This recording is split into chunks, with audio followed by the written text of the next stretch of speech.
പിന്നെ വേലി തന്നെ വിള തിന്നുന്നു എന്ന് പറഞ്ഞാൽ അതൊരു രസം തന്നെയാണ് അല്ലേ?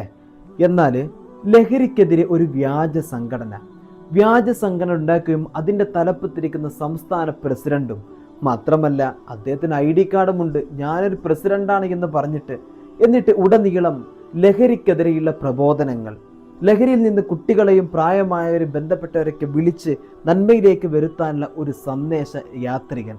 പക്ഷേ അവസാനം ഈ 25-കാരൻ പോലീസിന്റെ പിടിയിലായി. വളരെ ട്രിക്ക് ഉപയോഗിച്ചിട്ടുള്ള ഒരു ജീവിതം അല്ലേ? നോക്കൂ നിങ്ങൾ. എങ്കിൽ അദ്ദേഹം ലഹരിക്കെതിരെ പൊരുതുന്ന ഒരാളാണ് എന്ന് വരുത്തി തീർക്കാൻ എന്തും അദ്ദേഹം ചെയ്തു തുടങ്ങി. പക്ഷെ അവസാനം നമ്മുടെ കേരള പോലീസിന്റെ വിലയിലായി. തൂഫാൻ വന്ന സമയത്ത് എല്ലാവരെയും തൂഫാനാക്കിക്കൊണ്ടിരിക്കുകയാണല്ലോ നമ്മുടെ കേരളം എന്ന് പറയുന്ന ഈ കൊച്ചു നമ്മുടെ സംസ്ഥാനം. അപ്പോൾ ഇനി ലഹരി മാഫിയ എങ്ങനെ പ്രവർത്തിച്ചാലും അവരുടെ മുമ്പിലേക്കൊക്കെ എത്താനുള്ളത് നമ്മുടെ ആഭ്യന്തര വകുപ്പ് ഇന്ന് ചെയ്തുകൊണ്ടിരിക്കുകയാണ്. അതിലൂടെയാണ് ഈ 25-കാരനെയും പോലീസ് പൊക്കുന്നത്. പോലീസ് പരിശോധന നടത്തിയപ്പോഴും അദ്ദേഹം ഒരുപാട് രക്ഷപ്പെടാനുള്ള മാർഗങ്ങൾ സ്വീകരിച്ചിട്ടുണ്ട്. തൻ്റെ വീട്ടിൽ പോലും ഇതാണ് ഞാൻ കിടക്കുന്ന റൂം എന്ന് പറഞ്ഞ് വേറെ റൂം കാണിച്ചു കൊടുത്തിട്ടുണ്ട്. പക്ഷേ MDMA അദ്ദേഹത്തിൻ്റെ കയ്യിലുണ്ടായിരുന്നു. അദ്ദേഹം ഉപയോഗിക്കുന്ന ആളാണ്. അദ്ദേഹത്തിൻ്റെ കയ്യിൽ നിന്ന് പിടിക്കപ്പെട്ടിട്ടുണ്ട്. അദ്ദേഹം അതിലേക്ക് ചേർക്കുന്നതും മറ്റു സാമഗ്രികളും വസ്തുക്കളൊക്കെ അയാളുടെ കയ്യിൽ നിന്ന് ലഭിച്ചിട്ടുണ്ട്. നല്ല രസമുണ്ട് കേൾക്കാൻ.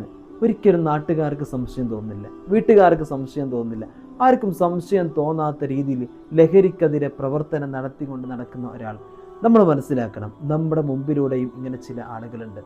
ലഹരിക്കോ അല്ലെങ്കിൽ ഏതെങ്കിലും മാഫിയകളിലൂടെ പ്രവർത്തിക്കുന്ന ആളുകൾ അവരുടെ എല്ലാ കാര്യങ്ങളും മൂടപ്പെടുന്ന രൂപത്തിൽ അവർ എല്ലാ കാര്യങ്ങളും സേഫ്റ്റി ചെയ്തിട്ടുണ്ടാകും. നമുക്ക് അവിടെ സംസാരം കേൾക്കുമ്പോൾ, പ്രവർത്തനം കാണുമ്പോൾ ഇയാൾ വളരെ സിമ്പിളാണല്ലോ, ഇയാൾ നന്മയുടെ മരമാണല്ലോ നമുക്ക് തോന്നിപ്പോകും.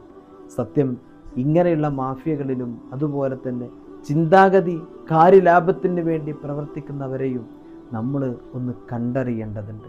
നമ്മുടെ കൂടെ നിൽക്കുന്ന നമ്മുടെ മക്കൾ അല്ലെങ്കിൽ ചില ആളുകൾ ഇങ്ങനെയുള്ള ആളുകളുടെ പ്രവർത്തനങ്ങളോ മറ്റോ തിരിച്ചറിയാൻ ചിലപ്പോൾ കഴിഞ്ഞോളുന്നില്ല.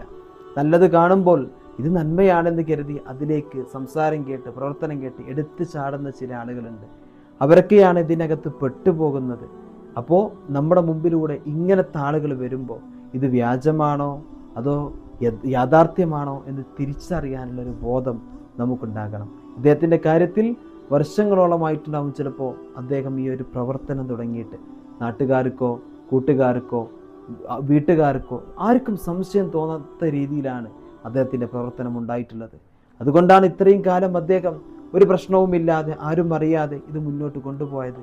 അദ്ദേഹം വിജയിച്ചത്, സമൂഹത്തിൽ ഒരു നന്മ മരത്തിൻ്റെ പേര് അദ്ദേഹം ഉണ്ടാക്കിയെടുത്തത്. പക്ഷേ ആ ഒരു നന്മ മരം ഒരു നിമിഷം തകരുകയാണ്. ഇവിടെയും നമ്മൾ മനസ്സിലാക്കണം, നമ്മൾ തെറ്റുകൾ ചെയ്യാൻ വേണ്ടി ഉപയോഗിക്കുന്ന ചില വസ്തുക്കൾ അത് തന്നെ നമുക്ക് എതിരായിട്ട് നമുക്ക് തിരിച്ചടിക്കുമെന്ന് നമ്മൾ തിരിച്ചറിയണം. ഒരു തെറ്റിനെ നമുക്ക് അത്രത്തോളം മൂടി വെക്കാൻ കഴിയില്ല. ഒരു സമയത്ത് എല്ലാ സത്യങ്ങളും പുറത്തു വരും. അന്ന് നമ്മൾ പിടിക്കപ്പെടും.